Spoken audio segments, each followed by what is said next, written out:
प्रभु, तो क्या हर शव के साथ ऐसा खतरा बना रहता है? कृष्ण जी ने शांत स्वर में उत्तर दिया, हर बार नहीं गरुड़। जिन आत्माओं के कर्म शुद्ध होते हैं, जो धर्म और सत्य के मार्ग पर जीवन बिताती हैं, वे शीघ्र ही परमात्मा की ओर अग्रसर हो जाती हैं। परंतु जो आत्माएं लोभ, मोह और अधूरी इच्छाओं से जकड़ी रहती हैं, उनका बंधन नहीं टूट पाता। ऐसी ही आत्माएं प्रेत शक्तियों के लिए सबसे बड़ा आकर्षण बनती हैं। अब नगरवासी सब कुछ समझ चुके थे।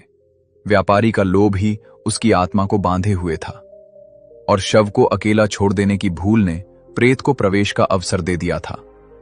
कृष्ण जी ने निष्कर्ष स्वर में कहा, गरुड़, यही परम सत्य है। शव केवल मिट्टी का ढेर नहीं होता, वो एक सेतु होता है, इस लोक और अदृश्य लोक के बीच का सेतु। जब तक उस सेतु की रक्षा न की जाए, तब तक कोई भी नकारात्मक शक्ति उस पर अधिकार कर सकती है। इसलिए शास्त्रों ने आदेश दिया है, शव को अकेला मत छोड़ो। दीपक और मंत्र वही ढाल हैं जो आत्मा की रक्षा करते हैं और उसे शांति के मार्ग पर ले जाते हैं। गरुड़ जी का हृदय भावनाओं से भर उठा।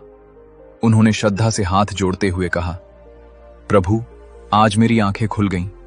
जिसे मैं केवल परंपरा और अंधविश्वास समझता था, वो तो एक अत्यंत गूढ़ और गहन सत्य निकला।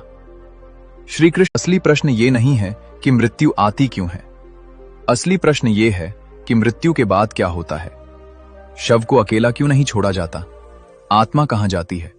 और श्मशान की परंपराएं इतनी कठोर क्यों मानी जाती हैं? पहला सत्य, शव को अकेला क्यों नहीं छोड़ा जाता? मृत्यु के बाद कुछ समय तक आत्मा देह के आसपास ही रहती है। उस अवस्था में शरीर केवल निर्जीव मिट्टी नहीं होता, बल्कि वो एक सूक्ष्म द्वार बन जाता है। यदि शव को अकेला छोड़ दिया जाए